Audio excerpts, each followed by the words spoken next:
Qərb Ekspresindən xoş gəlmişsiniz. Ənənələr.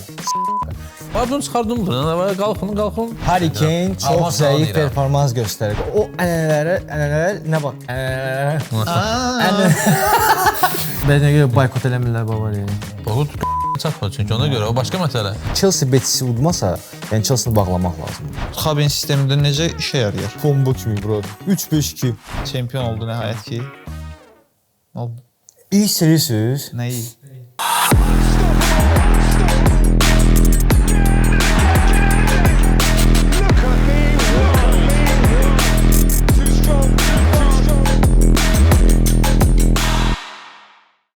Axşamınız xeyir əziz Vuzela Media izləyiciləri. Necəsiz dostlar? Necəsiz Sağ ol. qardaşlar? Sən necəsən vəziyyət? Bugün təbrik eləmək istədiyim 3 dənə başlıq var. Birinci təbrikim özümüzədir. Çünki bugündən etibarən Qərb Ekspresi verilişi Mislinin baş sponsorluğu ilə yayımlanır. Möhtəşəm. Alqışlara nə gülürsən? Misli Azərbaycanın tam qanuni və güvənli mərc oyunları operatorudur.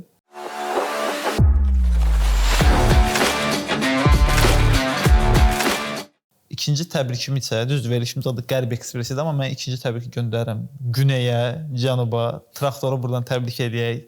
Premier Liga. Şimal Ekspresindən də ona Şimali Azərbaycan tərəfdən. Hə, şimaldan bir təbrik keçsin. Traktor çempion oldu nəhayət ki. Ne oldu? İyi serirsiniz. Nəyi? Siyasət iyisi gəldi. Yox, o qədər siyasi deyil də, amma yəni böyük bir azarkeş topu. Ayatollaya da oxşayır. Konkret. Böyük bir bu çempionluqdan Birinci bağlı. dəfə Traktor çempion oldu, yoxsa Hə, birinci dəfə. Keçən ildə əslində sən daha yaxşı bilərsən, ehtimalı var idi sadəcə. Keçən zəif idilər. Hansı Piyardasa birində 2016-da olub, son turda. O da 3-1 udurdular, qırmızı adlı 3-3 oldu. İkinci yerə düşdülər Sepaxanla. Sepaxan da bu il ikinci oldu. bu çempionluqdan sonra Facebook'ta görmüşdüm.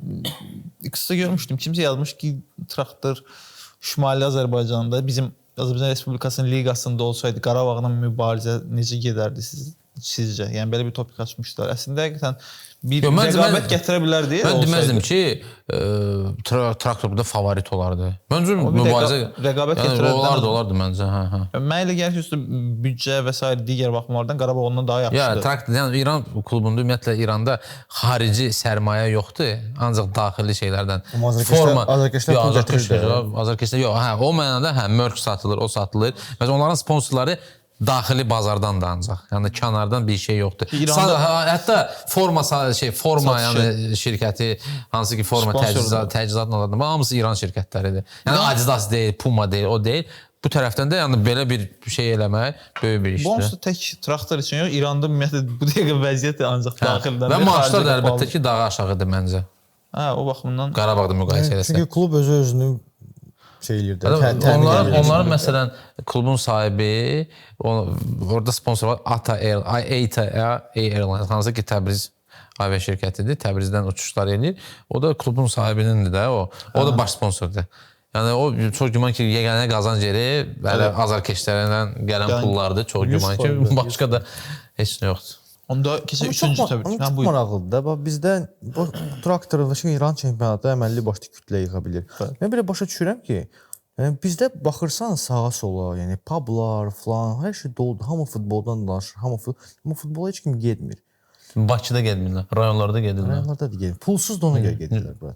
Rayonda bir dənə bilet 5 manat, 10 manat elə elə yenə də gedəcəklər. Yox, getməyəcək. Gedəcəklər, necə gedəcəklər? Gedəcəklər. İmişliyə baxacağıq biz. İmişli doludur da. Baxırsan onlara. Baxacağıq pulla olanda baxarıq. İmişli Bakıda oynayacaq burası da. Hədə görürsən. O pisdir də. Yeri gəlmişsən. Şadla Qusarla görmədi. Ləzgilər, niyə getmədilər? Şadla da həmişə mən hara gedirəm? Şadla Qusarda. Getməmsən? Mən Qusarda bir dəfə oynaydım. Qusarda yox, Bakıya gəliblər. Onlar da Bakıda oynayırlar. Xəbərimiz yoxdur. Mən Qusarlı deyirəm ki, mən Şadla Qusarda azarkeş deyirəm. Onu siz vəbşinizi bunu çıxardım buradan. Qalxın. Şadla Qusardan Şəfa oynayırdı, Şəfa stadionunda. Onu görmüşəm də mən də. Hə, onu deyirəm də. 10 avtobus gəlmişdi. Bilirəm də. 4500 tamaşaçı gəldi. Ləzgilər gedir futbola. Bakıya gəldi. 10 manata deyil. Yox. Bilirsən nə oldu söhbət? Şəfa spesial qiyməti elib 10 manat. 4500 azarkeş gəlib. Söhbət ondan gedir ki, misal üçün də indi rayonlarda tək olsun da, bura tək pulla da olsun cəmaət gəlsin. Amma Bakıda, Bakı cəmaət, məsəl üçün Qarabağ fanatları, kimdən soruşmursan misal üçün, kommentlərə girirsən baxırsan ki, 65 min dənə komment var, o qədər insan yoxdur şeydə stadionda da. Yəni Neftçi fanatları düzdür, oradan buradan doldurur Neftçi hərdən bir oyunları, amma o qədər Yox, deyil. indi bir dəqiqə Neftçinin oyunu da o deyil. Bəlkə ona görə üz döndərənlər çoxdur. Yəni Charlton oyunu o da olmayanda mən Charlton qoyuram qırağa. Charlton qoydum qırağa traktora götürəcəm. Charlton hardan çıxdı? Charlton 70 milyon klub var. Buradan. Yox, orada traktordan başqa sən İran çempionatını götürür ümumiyyətlə. Prosta mən traktorun hər oyununa mən sonra highlights-ı girib baxırdım YouTube-da. Hər bir oyunda, məsələn, keçən 2 turma qabaq Fulladla oynayırdılar, 2-1 tutdular. İsfahan şəhərində oynayırdılar başqa klubla. Hər stadion doluydu. Farslar da gəlir. Çünki çempionat rəqabətlidir, çempionat maraqlıdır. Onların yığması Nə futbol, onların çempionatın futbolun səviyyəsi yüksəkdir. Onların çempionatın səviyyəsi bizimkindən 2 qat yüksəkdir. Futbolun özü. Özü də.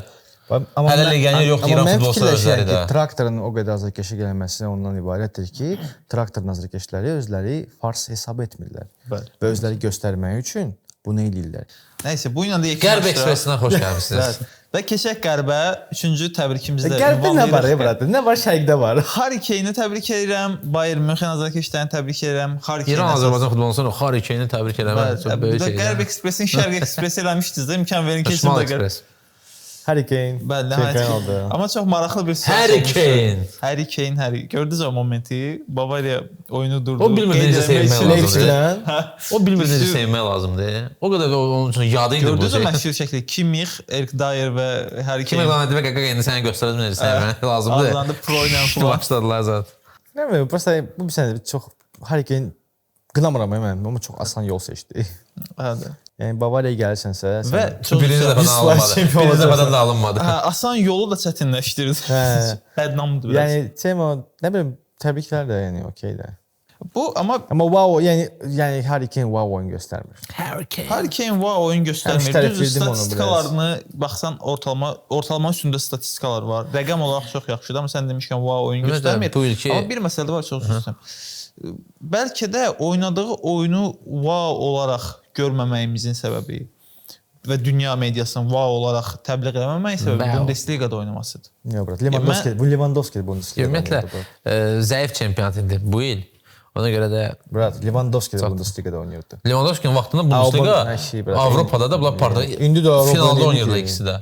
Yaxşı bu il oynamadılar. Keçən il oynayırdılar da, fərqi nədir? Hokeydə yəni məsələn hər iki klub Yox, söhbət ondan deyirəm. getdi. Keçən Dortmund oynamışdı. Harry Kane çox zəif performans göstərir. Qolların yarısı penaldan vurur. Lewandowski oynadığı müddətdə 2010-cu ildə Bavariya final, 12-ci ildə Bavariya final, 13-cü ildə Bavariya final. Lewandowski əcdaha. O vaxt oynayırdı da. Harry Kane Lewandowski səviyyəsində deyil. Deyil, Bir o məsələ deyil. var ki, həmin sadaladığım Heç çempionat da mövsümlərdə deyil. də Bavariyanın baş məşqçiləri də statusluydu. En azından Dortmund falan var idi, rəqabət var idi. Bu da Bundesliga-da heç nə yoxdur. Nə yox, Bayer Leverkusen var idi bura. Yox, o Xavi Alonso vardı, niyə zəif Amma məşqçi. keçən mövsüm ki Bayern Münxen də rəqabətə davamlı Bayern Ümumi Münxen. əgər belə Mainz kimi komanda, Freiburg kimi komanda əgər hələ də Çempionlar Liqasının uğrunda mübarizə aparırsa, o deməkdir ki, hə, bu zəif çempionatdır. Dortmund əgər neçə şeydən sonra alt tərəflərdən gəlib çıxıb o da indi dördlük uğrunda mübarizə aparsa, o göstərir ki, yəni çox zəif çempionatdır. Yəni Dortmund baxırdın, yəni 3 ay bundan qabaq Dortmund aşağıdaydı, 13-cü yerdə idi. Yəni əslində bunlar getdilər. Niko Kovac gəldi. Niko Kovac da, Niko Kovac. Bərabər komandalardı. Hamı bir-birinə bərabər. Hə, bərabərdir. Yəni çox yəni zəif deməzdim ki, bu zəif. Zəif çempionatdır. Mainz hegemon var. Çempionlar Liqasına düşsə, orada qapazaltı olacaq da orada. Ya da Freiburg. Bunu etiraf edək. Avropa Liqası komandaları da. O Avropanın normal. top 5 liqası deyirik də. La Liga, Premier Liga, Serie A, Bundesliga, Liga 1. İlk 3 yer bəllidir. Əlbəttə. 5-ci yerdə PSG-dir, Fransa Liqası. Yəni bu sadaladığımız illər ərzində ya da son 20 ildə, yox son 20 il deməyim də son 15 ildə deyim. Bundesliga bu top 5-in içində nə vaxt 3-ə qalxıb? Həmişə maksimum 4-dür də. Yəni o da yəni La Liga, Liga 1-i keçməyə nə var ki? Heç vaxt müqayisədə Yox, qalxmışdı, keçmişdi. Hələ o vaxtlarda da. seriyanı, hə. 12-13 nə var ki, Bavariya pasdan finala çıxırdı o vaxt. Yox, ümumi reytinq ola bilər. Yəni maraqlılıq baxımından mən heç vaxt inanmıram ki, o 3 liqanın rəqabəti arasında daxil ola bilsin. Mövzu nədir ki, Almaniya futbolu ümumiyyətlə ənənə üzərində qurulub. Yeganə çempionat ki, ənənəsini əldə saxlayır bəlkə də. Yəni orada məsəl üçün Leipzigə hamı nifrət edir. Bütün klublar, bütün fanatlar Leipzigə nifrət edir. Niyə görə? Çünki Xarici sərmayə falan. Xarici sərmayə. Hoffenheim'a da. Sıfırda Hoffenheim deyilən şey. Yəni sıfırdan sən güya klub yox, sən ənənən yox, şey yox, sən klub ola bilmərsən. Yəni hər də onlar. Hətta gizlədə. O da tupoyluqdur da. Düzgün yanaşma deyil. Okey də o ənənələr nə bax? O ənənələr. Bu ənənələr nə vaxtsa qurulmalıdır da. Bəli, yəni bəli. o vaxtda da misal üçün bütün klublar eyni vaxtda qurulurlar axı. Hansısa 10 ildən sonra, kimsə 10 il qabaq, kimsə 15 il qabaq. Prosta bu normal bir reaksiyadır. Yəni boomerlərin normal bir reaksiya zoomerlərə. Yəni okey bir şeydir. Amma yəni hələ də çox belə ənənəvi çempionatdır və Bavariyanın hegemon olmağını da, yəni pisəcədir. Konservativ çempionat. Söz də demirlər ki, niyə görə Bavariya hegemondur? Əksinə fəxr edirlər ki, onların Bavariyası var. Kim fəxr edir? Alman. Sən canım, hansı Alman? Heç bir Alman Bavariya ilə fəxr eləmir. Kimin Alman. Çünki Bavariyalı Bavarlar tamam fərqli millətdirlər. Niyə görə boykot eləmirlər Bavariyayı? Boykot çatmır çünki ona görə o başqa məsələ. Amma məsələn hər hansı bir sən Almaniya ortasına getsən, məsələn Köln şəhərindəsən, desən ki, Bavariya zor, sən bir baxasan hep Bavariya. Yaxşı, götürək belə Bavariya misal üçün Dortmund Borussiyanın borcları olanda kim xilas elədi Dortmund Borussiya? Kim kömək elədi? O başqa məsələ. Bavariya kömək elədi. Yəni Bavariyada Dortmund azarkeçsə soru şimdi Bavariya yaxşıdır ki, Bavariyada bu düzdür, Bavariya nə qədər ziyan vurursa, o qədər də xeyir verir bu çempionata. Yəni ziyan vurur nə ilə? Amma nəyə xeyir verir? Bütün ən bomba oyuncuları alırlar. Hada nəyə xeyir verir? Oldu, alınmadı. O monopoliya yaradıb da o da. Başqa tərəfdən xeyir verir də burada. Çempionatın statusu qalır. Məsələn, Mainz klubları Bavariyanı çıxart Almanya çempionatında, Almanya Maralı çempionat olacaq. Yox. Almanya çempionatı şansı olacaq. Çox güman ki 5-likdən bir neçə il bundan qabaq mən bir dənə şey görmüşdüm. Sezon öncəsi, yəni şeyləri qoyurlar da komandalar. Deyirlər ki, bu gün məsələn Stuttgart olacaq 7-ci, Wolfsburg 6-cı, bu 5-ci. Və əlbəttə ki, çempion olacaq Leverkusen 2-ci yerdə. Və əlbəttə ki, 1-ci yerdə Bavariyada, heç ondan danışmır. Yəni belə bir şey var idi ki, hər çempionat öncəsi 10 il dalbada oldular çempion. Yəni çox maraqsız idi. 8 il oldu. Söhbət Avropanın top 5 liqalarının açılmışkən son vaxtlarda onsuz da bu maraqsızlaşma Premier Liqa üçün də tənqid var. Tənqid olunurdu Premier Liqada. Ya City-nin dominasiyası gedirdi, bu mövsüm Liverpoolun dominasiyasıdır. Bir tərəfdən də bu müzakirələrinə kontrargument kimi Premier Liqa azarkeşləri də bir kontrargument irəli sürürlər ki, bizim bir komandamız yarım finaldadır bu dəqiqə, 2 komandamız Avropa Liqasının yarım finalındadır. Çox güman ki, finalda olacaqlar. Və finalda olacaqlar. Və çünki son verilişlərdə izləyicilərdən də o şərhlər gəldi ki, bəzi Avropa futbolundan danışaq, Avropa Liqası futbolundan. Avropa Liqasından, bəli. İstəyirəm ki, bu haqqda da biraz söhbət eləyək. İndi fərzə eləyək ki, birdən Arsenal Çempionlar Liqası qazansa, yəni bu çox böyük bir nailiyyət olacaq ki, bütün kubokları ingilislər apardılar. Bəli, xüsusilə də Arsenal üçün zaten böyük nailiyyət. Tarixdə belə bir şey olmayıb ümumiyyətlə deyirsən, bütün Avro kuboklara bir ildə ingilislər. Bilbao gəlsin, bir dənə comeback eləsin. Yox, və işin maraqlı tərəfi odur ki, Avropada bu dəqiqə həm Tottenham, həm Manchester United bəlkə də ən pis mövsümlərini keçirir. Buna rəğmən finala çıxa bilir. 15-16-cı yerlərdə olan komandalar. Premier Liqa outsiderlər. 18-də, 17-də West Ham. Dirəşir West Ham olardı. Amma o sayda Tottenham'a keçən turda keçərdi. Yəni sən belə zarafat edirsən, amma keçən West Ham Konferensiya Liqasına aparanda West Ham güc balanı ilə 15-ci yer tutmuşdu Premier Liqada. Hə, o məsələ var. Yəni və Konferensiya Liqasında da Chelsea böyük ehtimal ki aparır. Sərmayə var. Orada Betis var. Fiorentina teması da var. Yox, məncə Chelsea Betis'i udmasa, yəni Chelsea-ni bağlamaq lazımdır. Bu saatlarla sən Betis'i udursansa. Elə bildim deyirsən ki, Chelsea uda bilir. Antony yenə də xilas eləyəcək komandadan. Hətta Fiorentina'dan keçmə var, hələ var. Çətin olacaq. Amma maraqlı oyun olacaq. Onda yavaş-yavaş keçək bizim növbəti həftə üçün seçdiyimiz 3 oyuna. Sponsorumuzla birgə istəyirəm ki, bu oyunlar haqqında da danışaq və təxminlərinizə əsasən sizin öz kuponlarınızı da müəyyən edək. Deməli, seçdiyimiz 3 oyun bir Premier Liga oyunudur. Newcastle United. Söhbət var da, hər veriliş bir Manchester deməliydim. Söz birləşməsi. Sən düz dillər də burada. Newcastle United Chelsea oyunu, La Liga'dan Barcelona Real Madrid oyunu və seriyadan Lazio Juventus oyunlarını seçmişik. İndi siz burada ekranda həmin 3 oyuna dair mislin əmsallarını da görəcəksiniz. Biz əsas başlayaq El Clasico'dan. El Clasico dair həm təxminlərimiz nədir nəticəsinə dair, həm də ümumi oyun gedişinə bir Arda Güler mövzusu baş alıb gedir Real Madriddə də biz son oyunda demişdik. Bu oyuna baxırsınız. Yəni Möhtəşəm. nəhayət ki, Super. Ardaya imkan verdilər ki, Arda Super. oynasın və Arda özünü göstərdi. Superdir. Bir gol, bir assist, oyunun ən Asist yaxşısı. vəbşi əcdağa idi. Assist çox əjdaha idi. Az qala Celtic heç şey eləyirdi. Az qala çox zordu. Özü Celtic qarşı, yəni Celtic çox bək komanda. Çünki bəlkə komanda Çox bək komanda. 2-3 tur bundan qabaq Barselonanı 3-1 uduzdular, dördü. Yəni 4-ün bəlkə komanda. Amma əslində düzdür Arda Gülərin performansı falan, amma bu oyuna baxanlar bilər, bu oyunun qəhrəmanı Courtois-dır əslində. Yəni Courtois elə sevlər elirdik. Mən baxırdım dedim, ola bura qaqaş nə olub? Bir də Iago Aspas. Dincəldir o. Bir də Iago Aspas. O partlayış. Iago Aspas əjdaha da pas Courtois-nın o başla çıxartdığı top. Nitoka başladı, sonra axırda təbətə əsas çıxdı. elə bas- 16-dan keçdi. Altından təkbətəki çıxartdı. Sonra birinci təmdə 1-2 dənə momentə çıxartdı. Yəni çox əla idi. Yəni mənə görə man of the match Courtois-dır, amma yəni qapıçının çıxmaq şərtindən Amma Arda məncə Güler Real apardı. əgər biz əmsala gəlirsə, məncə Real uduzmayacaq. X2 cüt şans. Hər şey mənə görə hər şey ümumiyyətlə Inter Barcelona oyunundan sonra asılıdır. Yenə də Bu oyundan sonra baxır hansı nəticə. Barcelona indi bilmirəm də sına bilər. Inter uduzsa Barcelona sına bilər. Məncə Barcelona olaraq. o Amma mentallıqla uduzmayacaq. o mentallıqla getmir ki, yəni mən Interə uduzsam bəlkə onlar gəlirlər ki, Inter udmağa gəlirlər. bufer zonası var da onun. bufer zonası var, 4 xal Ona görə var. yəni uduza da bilər, 1 qalacaq və 2 tur qalır. Odur ki, məncə Barselona onsuz da şeydədir də, şey tərəfdədir. Yəni çox rahat şəkildə, yəni öz əlindədir də onun belə deyim. İkinci məqam isə mənə görə yəni Tali. Arda Gülərin faktoru. Çünki Barcelona yəni Arda Güler də çıxacaq və Barcelona üçün bu yeni bir oyunçudur da meydanda. Barcelona bunu Real tərəfdən girəcəyi fərqli bir oyun. Sağ fərqli bir şeydir. Yəni standart oynamır Arda Güler. Arda Güler biraz başqa cür futbol. Nə deyirsən, necə olacaq əmsal temasına giriş? Ehtimalın nədir? Deməlisən. Abzalka. Harda oynayırlar? Barcelona'da. Camp Nou deyəcəkdim mən Barcelona. A few moments 2-1 later. Real qələbə. Okey. Keçək onda Premier Ligaya Newcastle Chelsea oyunu var. Əgər Barcelona Inter uduzsa.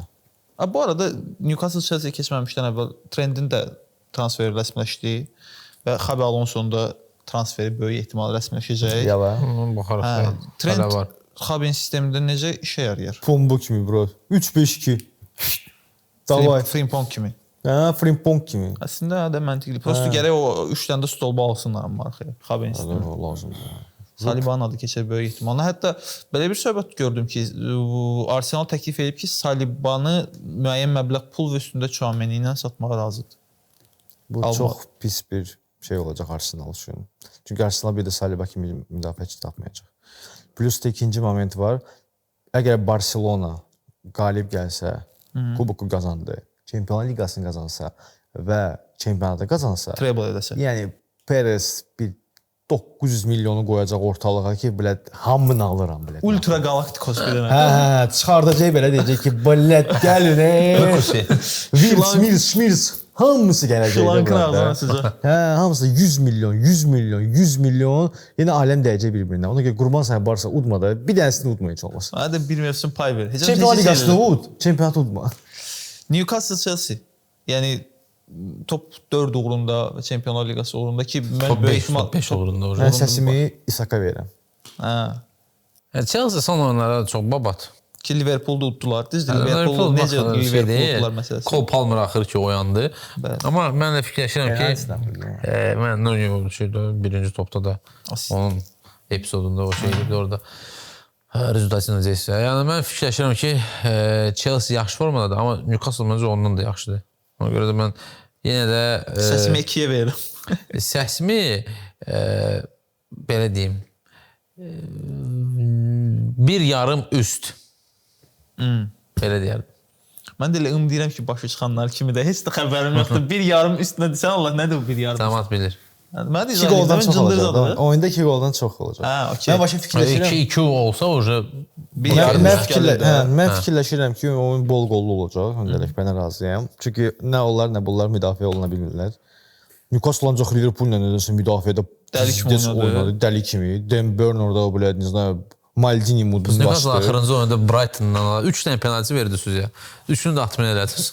Dəyəcək dedi. Newcastle müdafiədə zəifdir. Və ona görə fikirləşirəm bol qollu oyun olacaq. Nə bilim mən qoyardım da bir 3-5 gol üçün nə bilim. Mən aslında qoyanda elə şeylər qoyuram. Ona görə Ancaq şey də sensasional. Bəs Lazio Juventus çünki bu da səhv eləmirəmsə yəni Juventus 1,5 alt. eyni xaldadılar da. En azı 1,5 alt. Ölü oyun 0-0. Kimsə bəlkə nəsə bir dənə şanlı qol vurar. Çünki Menşi. Kimin qələbəsi? Menşi deyirəm da. Menşi nədir? Mən Abi, bilmirəm. baxan başa düşəcək. Mən şey yəni gol bir qoldan az. Okay. Maksimum bir qol. Sən Mən də sən- prosta fikirləşirəm ki, mən gəl sizin signal verim də. Sən biraz belə real verirsən stavkaları, mən belə də qeyri-adi 7 plusda da. Ay sağ ol. Mən fikirləşirəm ki, bu oyunda time HC ikinci time lat aparacaq. Okay, görək qismət. Düzdür, bu Ələkbər abinin sonuncu Inter Hellas Verona təxminindən sonra izləyicilər ona nə qədər güvənir bilmirəm. İzləyicilər deyəndə ki, bir dənə Zaur Camayev yazıb, Zaur. Sənin üçün spesial deyirəm ki, qola az yaxşı olacaq. Ümidvaram ki, yaxşı olar. Elə bu müsbət notlarda da bu həftə Qərib Ekspresini yekunlaşdıraq. Gələn həftə də bizi burada eyni saatda gözləyin. Gələn görüşlərədək öpürəm.